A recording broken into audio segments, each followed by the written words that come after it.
ইসলামী আন্দোলন বাংলাদেশ আহত আজকের ঐতিহাসিক মহাসমাবেশে এখন বক্তব্য রাখবেন সাবেক সংসদ সদস্য বাংলাদেশ জামায়াতে ইসলামীর সংগ্রামী নায়েবে আমির অধ্যাপক মোহাম্মদ মুজিবুর রহমান। অধ্যাপক মোহাম্মদ মুজিবুর রহমান।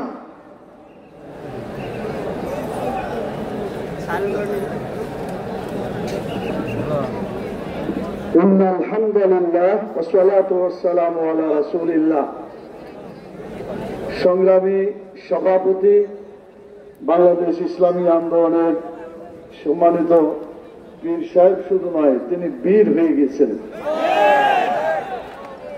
বাংলাদেশ জামাত ইসলামীর দাঁড়িপাল্লা আর ইসলামী আন্দোলনের হাত পাখা এক জায়গায় করতে পেরে উনি মহাবীরে পরিণত হয়েছেন। অবশ্য সামনের দিনে আরো বড় বড় সমাবেশ হবে, সেখানে হয়তোবা এর চাইতে আরো অনেক বেশি লোক আপনারা দেখবেন এবং বাংলাদেশে কোরআনের আইনের পক্ষে যে জোয়ার শুরু হয়েছে এটা ইনশাআল্লাহ বিজয় লাভ করবে ইনশাআল্লাহ।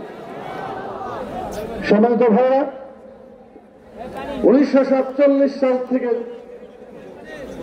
24 বছর ধরে পাকিস্তান ইসলামের নামে অর্জিত হয়েছিল। আপনারা বলেন, ইসলামের নামে পাকিস্তান হওয়ার পরে সেই পাকিস্তানে কোরআনের আইন চালু হয়েছিল? যদি বলেন হয়েছিল, ইসলামী আইন তারা চালু করে নাই, বরং ইসলামের সাথে গাদ্দারি করার কারণে সে দেশটি টিকে থাকতে পারে না। 1971 থেকে 2024 54 বছর যে আন্দোলন, 54 বছর যে দৃশ্য আমরা দেখেছি, তারা অনেক কথা বলেছে, কিন্তু দেখা গেছে তারা ইসলামের বিরুদ্ধে অবস্থান নিয়েছে। ইসলামের একাত্ম যা ছিল তাও বিতাড়িত করেছে। একটু আগেই শুনেছেন, আল্লাহর প্রতি আস্থা, সকল কাজের জন্য আল্লাহর প্রতি ঈমান এবং আস্থা যেটা সংবিধানে ছিল, বিগত স্বৈরাচার সরকার, ফ্যাসিস্ট সরকার সেটাও বিদায় করে দিয়েছে। কথা ঠিক কিনা বলে? পরিষ্কার করে বলতে চাই, আল্লাহ আমাদেরকে সৃষ্টি করেছেন, আল্লাহ আমাদেরকে আইন দিয়েছেন, সেই আইন হচ্ছে আল্লাহর দেওয়া বিধান আল কোরআন। যতদিন পর্যন্ত আল কোরআনের আইন আমরা আমাদের ব্যক্তি, পরিবার, সমাজ এবং রাষ্ট্র জীবনে বাস্তবায়িত করতে না পারবো, ততদিন আমাদের জীবন থেকে অশান্তি, দুঃখ যাবে না। আমাদের কপাল পুড়ছে এবং পুড়তেই থাকবে। আমি জিজ্ঞাসা করতে চাই, আগামী নির্বাচনে আল কোরআনকে জাতীয় সংসদে দিতে হবে, রাজি আছেন? কোন ব্যক্তি সংসদে গেল, XYZ কে গেল বড় কথা নয়, কোরআনকে জাতীয় সংসদে দিতে হবে। যদি কোরআন জাতীয় সংসদে যায়, মানুষের কপালে যে আগুন জ্বলছে, এই দাও দাও করে আগুন নিভিয়ে যাবে, মানুষ শান্তিতে বসবাস করবে। আপনারা কি এটা বিশ্বাস করেন? সম্মানিত ভাইরা, আমি আরেকটি কথা আপনার সামনে বলতে চাই।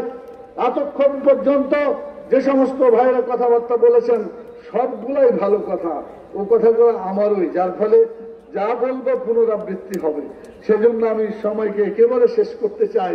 আসরের নামাজের আজান হয়ে গেছে, সেজন্য আমি যে কথাটা দিয়ে শেষ করতে চাই, বাংলাদেশ জামাত ইসলামী আমির ডক্টর শফিকুর রহমান সাহেব আর আজকের ইসলামী আন্দোলনের আজকের মহাসমাজ সম্মানিত সভাপতি, ওনারা দুজন পাশাপাশি একসাথে বক্তব্য রেখে আজকের এই ঐতিহাসিক যে মহাসমাবেশ, এটাকে সার্থক করেছে এই দুজন ব্যক্তিত্ব পাশাপাশি দাঁড়িয়ে আলোচনা করার ফলে। আমরা বিশ্বাস করি আরো যত দল আছে সবাইকে একই একই ভাবে আমরা যদি গোটা বাংলাদেশে কোরআন আছে যেখানে আমরা থাকবো সেখানে, ইসলাম আছে যেখানে আমরা থাকবো সেখানে, আল কোরআনের আলো ঘরে ঘরে জ্বালো। আমি শুধু আল কোরআনের আলো ঘরে ঘরে জ্বালো এতটুকু বললেই হবে না। আল কোরআনের আলো ঘরে ঘরে জ্বাললে আপনার বাড়িতে আমার বাড়িতে জ্বললো, কিন্তু বাংলাদেশের টেকনাফ থেকে তেঁতুলিয়া পর্যন্ত কোরআনের আলো জ্বলবে? এটা জ্বালাতে হলে জাতীয় সংসদে কোরআনের আইনের বিল পাস করতে হবে। এটা যদি পাস হয়ে যায়, তখন টেকনাফ থেকে তেঁতুলিয়া পর্যন্ত সকলের বাড়িতে কোরআনের আলো জ্বলবে ইনশাআল্লাহ। এই আলোকে কেউ নিভাতে পারবে না। আল্লাহ তাআলা তার নূরকে বিজয়ী করতে চেয়েছেন। আল্লাহু মুতিম্মু নূরিহি ওয়ালাউ কারিহাল কাফিরুন। আল্লাহ তাআলা তার নূরকে বিজয়ী করবেন। আমরা আভাস দেখতে পাচ্ছি রাসূল সাল্লাল্লাহু আলাইহি সাল্লামের গাজওয়ায়ে হিন্দের যে ভবিষ্যৎবাণী হাদিস আপনারা পড়েছেন, সেখানে একটা যুদ্ধ হবে, এই যুদ্ধে হিন্দুস্তান পরাজিত হবে, মুসলমানরা জয়লাভ করবে ইনশাআল্লাহ। সেদিন খুব বেশি দূরে নয়। আরেকটা ভবিষ্যৎবাণী তিনি করেছেন, ফিলিস্তিন বা গাজায় যেভাবে ইহুদিরা মুসলমানদেরকে হত্যা করছে ইরান সহ অন্য জায়গায়, এই ইহুদিরা এমন ভাবে পরাজিত হবে, তারা পালাবে, পালাইতে পালাইতে তারা লুকানোর জায়গা খুঁজবে, লুকানোর জায়গা খুঁজে পাবে না। তখন শেষ পর্যন্ত হাজার ও সাজার, হাজার মানে পাথর আর সাজার মানে গাছ, গাছের পিছনে পাথরের পিছনে তারা লুকাবে। আল্লাহর ইচ্ছায় পাথর কথা বলবে, গাছ কথা বলবে। আল্লাহর সেই রাসূলুল্লাহ সাল্লাল্লাহু আলাইহি ওয়াসাল্লাম হাদিস অনুযায়ী সেখানে বলা হয়েছে, তাআলিয়া ইবাদাল্লাহ, হে আল্লাহর বান্দারা তোমরা আসো, খুঁজ ওয়াক্তুল, এদেরকে ধরো এবং শেষ করো। সেদিনও খুব বেশি দূরে নাই, ইনশাআল্লাহ রাসূলুল্লাহ সাল্লাল্লাহু আলাইহি ওয়াসাল্লামের ভবিষ্যৎবাণী বিজয় লাভ করবে। আপনাকে এটা বিশ্বাস করেন? তাহলে সেই জন্য আগামী দিনে বাংলাদেশের কোরআনের আইনের জন্য আজকে যে পরিবেশ হয়েছে, সেই পরিবেশকে সুন্দর করার জন্য আজকে জালেমদের বিচার করতে হবে এবং সংস্কার করে নির্বাচন করতে হবে। যদি সংস্কার বিচার না হয়, আগের মতো নির্বাচন হয়, এই নির্বাচন জনগণ গ্রহণ করবে না ইনশাআল্লাহ। পিয়ার সিস্টেমের যে কথা সবাই বলেছেন, আমরাও বলছি, জনগণও বলছে, আগামী দিনে আমাদের একটাই স্লোগান, সেটা হচ্ছে এই সকল মতবাদ দেখা শেষ, এবার ইসলামের বাংলাদেশ। জোরে করে বলতে পারবেন? সকাল থেকে তো টায়ার্ড হয়ে গেছেন, গলায় শক্তি আছে? দেখা দেন, সব মতবাদ দেখা শেষ, আগামী ইসলামের বাংলাদেশ।